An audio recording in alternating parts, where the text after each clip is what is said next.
Souls connect audio books सुनने वाले सभी प्रिय बहनों और भाइयों को मेरा हृदयपूर्ण प्रणाम। हम पढ़ रहे हैं पुस्तक क्रोध से प्रेम की ओर। आज हम इसके अध्याय 6 भय के माहौल में प्रेम को इसके भाग 2 में आगे बढ़ाएंगे। तो आइए आप और हम मिलकर इसे प्रारंभ करते हैं। हमारा आंतरिक आलोचक इसके साथ कैसे काम करें? The inner critic, how to work with it. हम सभी के भीतर आलोचनात्मक शक्तियाँ होती हैं जो हमारी कल्पनाओं को दबाकर हमारी ऊर्जा को अशक्त बना सकती हैं। ये हमारी संकल्पनाओं को क्षीण कर सकती हैं और अंततः हमें असहाय निष्क्रियता की दशा में धकेल सकती हैं। जाहिर तौर पर सबसे सफल कार्यकारी अधिकारी भी एक तरह के भय से ग्रसित होते हैं जिसे इम्पोस्टर सिंड्रोम कहते हैं, जिसमें व्यक्ति अपनी क्षमताओं पर संदेह करता है और डरता रहता है कि उसको धोखेबाज करार ना कर दिया जाए। यही वे निहित शक्तियां हैं जिनसे क्रोध जन्म लेता है, क्योंकि जब हमारे आलोचक द्वारा हमें लगातार बताया जाता है कि हम कहाँ पर गलत हैं और हम उसका सामना करने में खुद को असमर्थ पाते हैं, तब हम दूसरों की आलोचना करके या क्रोध के रूप में अपनी कुंठा उन पर निकाल देते हैं। हमें अपनी इन्हीं आंतरिक शक्तियों का सामना करके स्वयं को रूपांतरित करना है। अपने आंतरिक आलोचक का सामना करना कठिन होता है, लेकिन इसका एक अतिरिक्त लाभ है।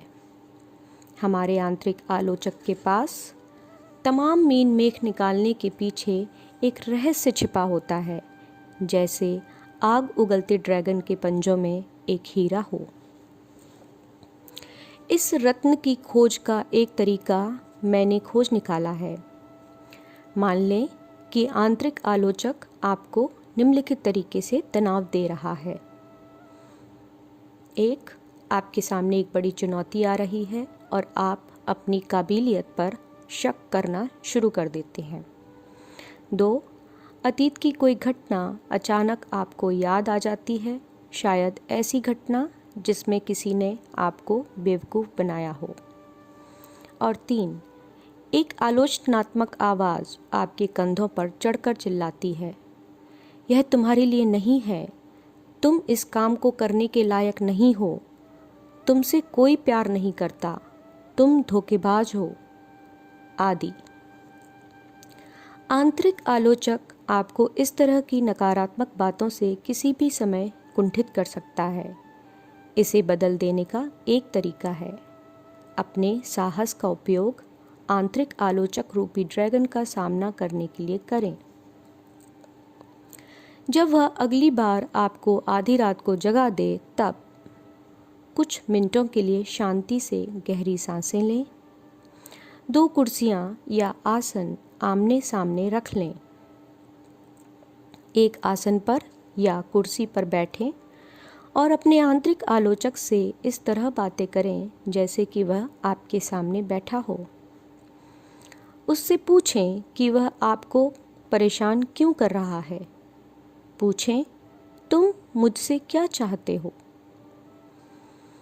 इसके बाद उठें और आंतरिक आलोचक की कुर्सी पर बैठ जाएं और इस तरह से जवाब दें जैसे कि आप ही आंतरिक आलोचक हों। यह कुछ अजीब लग सकता है, लेकिन जब आप इसे करेंगे तो समझ में आएगा कि यह बहुत स्पष्टता से जवाब देगा।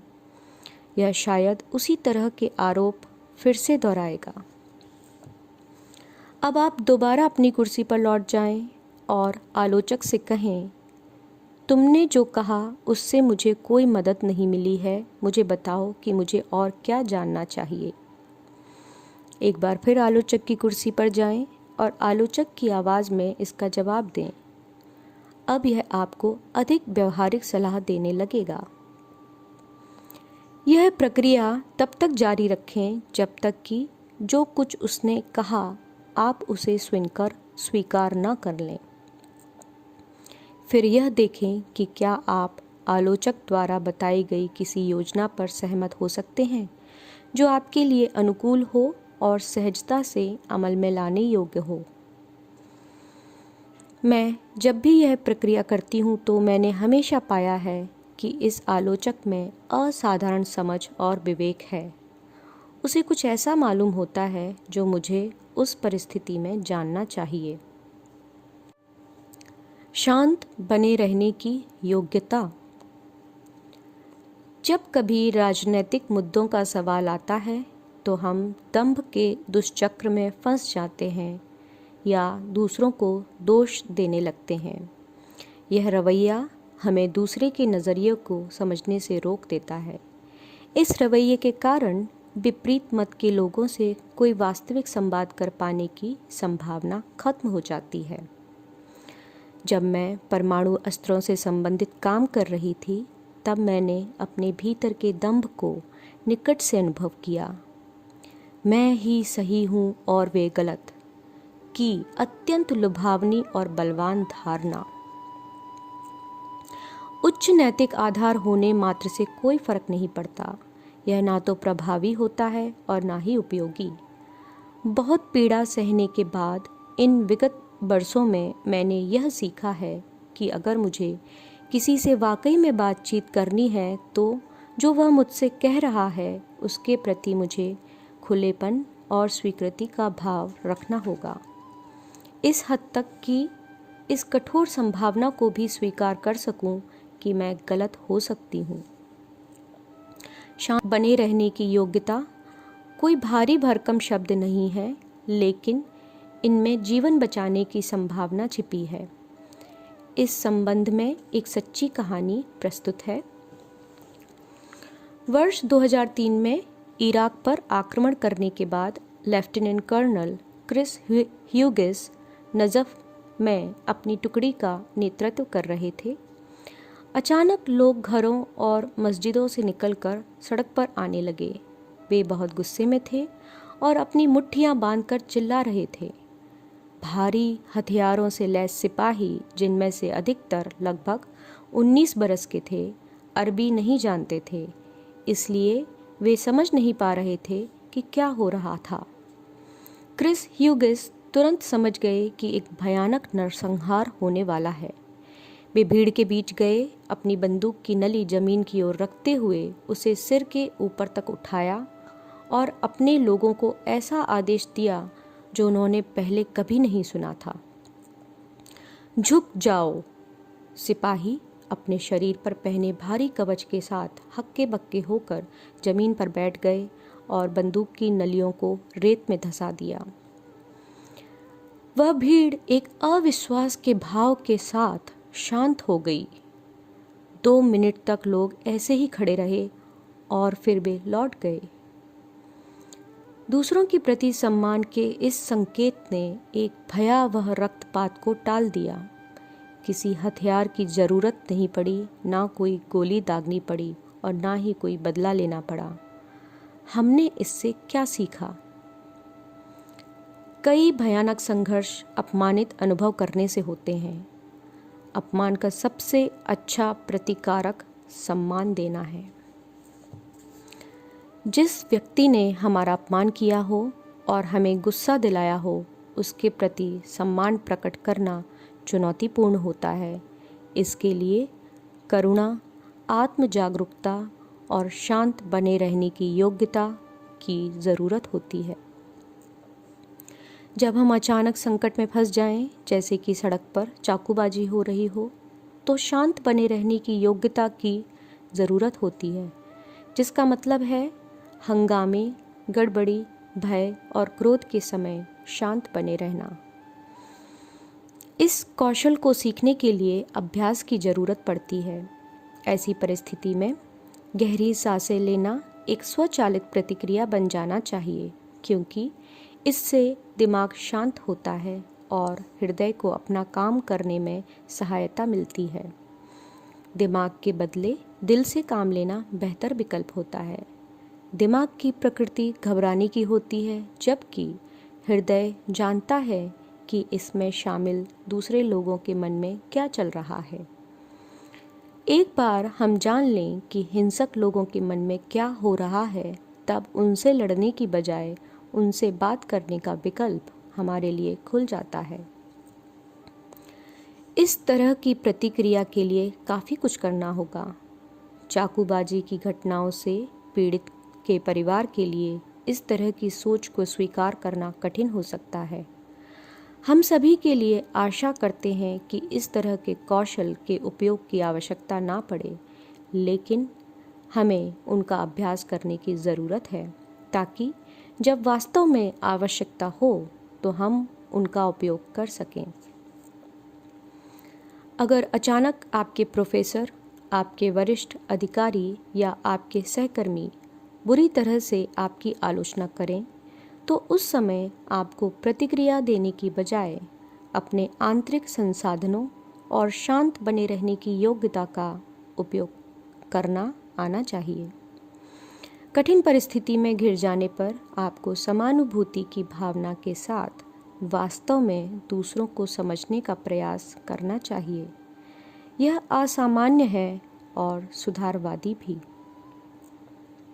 एक विशाल पैमाने पर हमें मालूम है कि हम संसार में जो कुछ भी करते हैं उसकी प्रभावशीलता के लिए नियमित आत्मचिंतन से पैदा होने वाली शांत बने रहने की योग्यता आवश्यक है।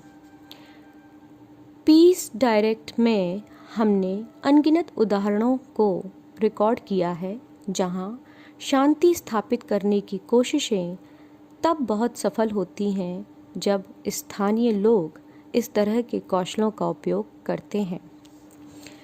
हेनरी बुरालादई DR कांगो में एक बाल सिपाही थे। उन्हें इस तरह के कौशल को विकसित करने के लिए कठोर अनुभवों से गुजरना पड़ा। उनका नागरिक सेना द्वारा अपहरण कर लिया गया था, जहां से वे निकल भागे। जंगलों से गुजरते हुए उनको संघर्ष निवारण केंद्र में शरण मिली। उनके द्वारा की गई देखभाल और शिक्षा से वे फिर से सुरक्षित महसूस करने लगे। तब उन्होंने निश्चय किया कि वे अपना बाकी का जीवन इस तरह अपहृत युवाओं को मुक्त कराने में बिताएंगे। जब जब पीस डायरेक्ट संस्था हेनरी को कुछ धन भेजती है, वे अपनी मोटरसाइकिल से जंगलों में निकल जाते हैं और बकरों का झुंड खरीदकर उधर ले आते हैं जिधर नागरिक सेना के कैंप होते हैं। इस सब का मतलब है अपना जीवन खतरे में डालना, क्योंकि नागरिक सेना बंदूक का घोड़ा दबाने में आनंदित होने वाले नशेड़ी लोग हैं और उन्हें किसी की घुसपैठ पसंद नहीं आती। लेकिन हेनरी जानते हैं कि अपने भय को कैसे नियंत्रित करना है और शांत बने रहने की कला ही वह तत्व है जो बातचीत के जरिए उनके दिल तक रास्ता बनाती है। वे एक बकरे के बदले एक बच्चे का सौदा करते हैं और उन बच्चों को उनके घर वापस ले आते हैं।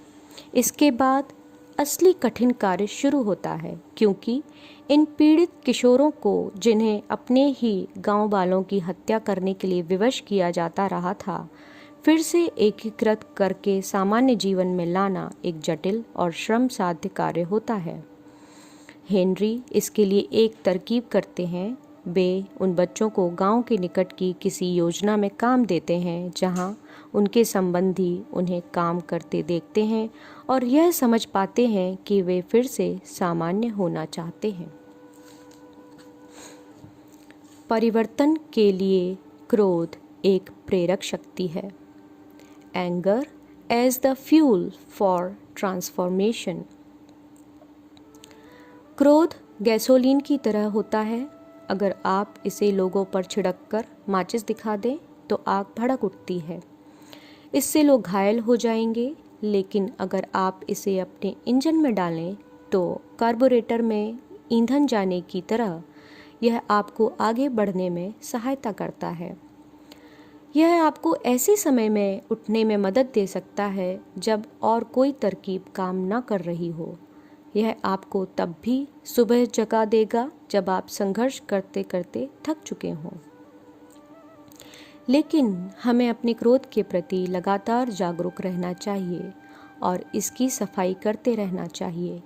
इस बात से मेरा मतलब है कि सावधानी से इस बात पर गौर करें कि आपका क्रोध व्यक्तिगत ना हो जाए और किसी व्यक्ति के प्रति ना होकर किसी क्रिया के प्रति हो जब कुछ गलत किया जा रहा हो।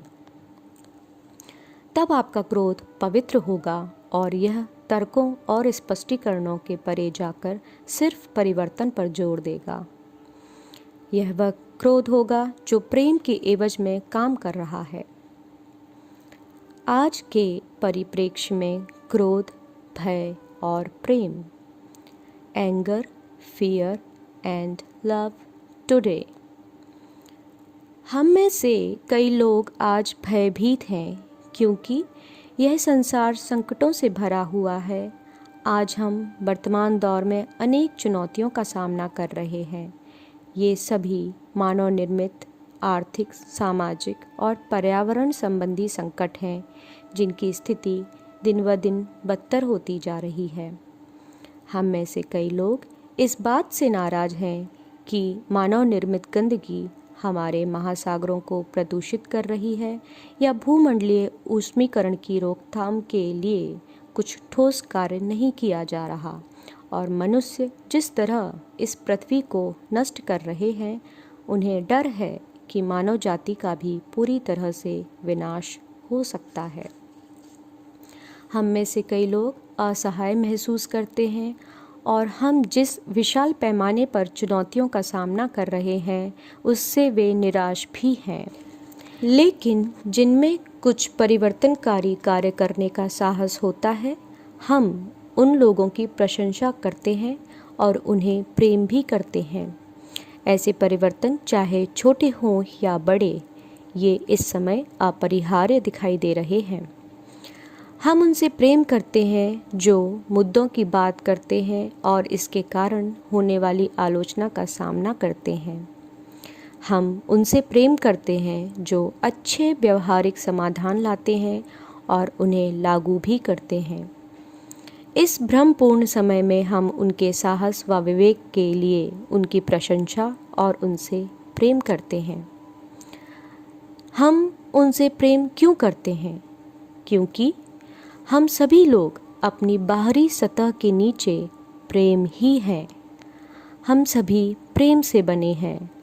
हर एक शरीर एक चमत्कार है। हर एक चीज़ जो हमें पसंद ना हो वह भी अंततः रूपांतरित होने का सामर्थ्य रखती है। जब भी हम किसी फूल या पेड़ को देखते हैं तो जो हम देखते हैं वह प्रेम ही है जो क्रियाशील है।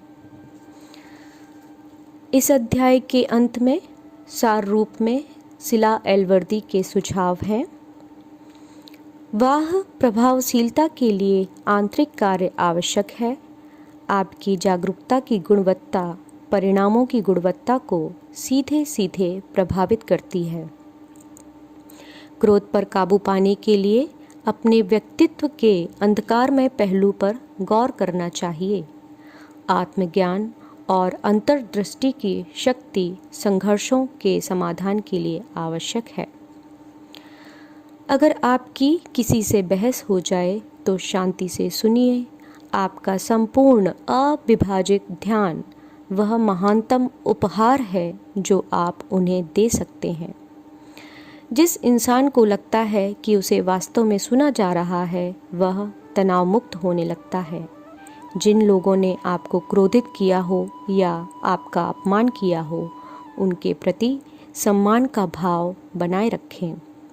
इसके लिए स्वयं को दिमाग के बदले हृदय पर केंद्रित करें, क्योंकि हृदय जानता है कि अंतर्निहित कारणों को कैसे समझा जाए।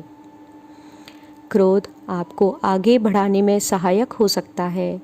यह आपको तब ऊपर उठने में मदद कर सकता है जब अन्य हर चीज़ नाकाम हो जाए।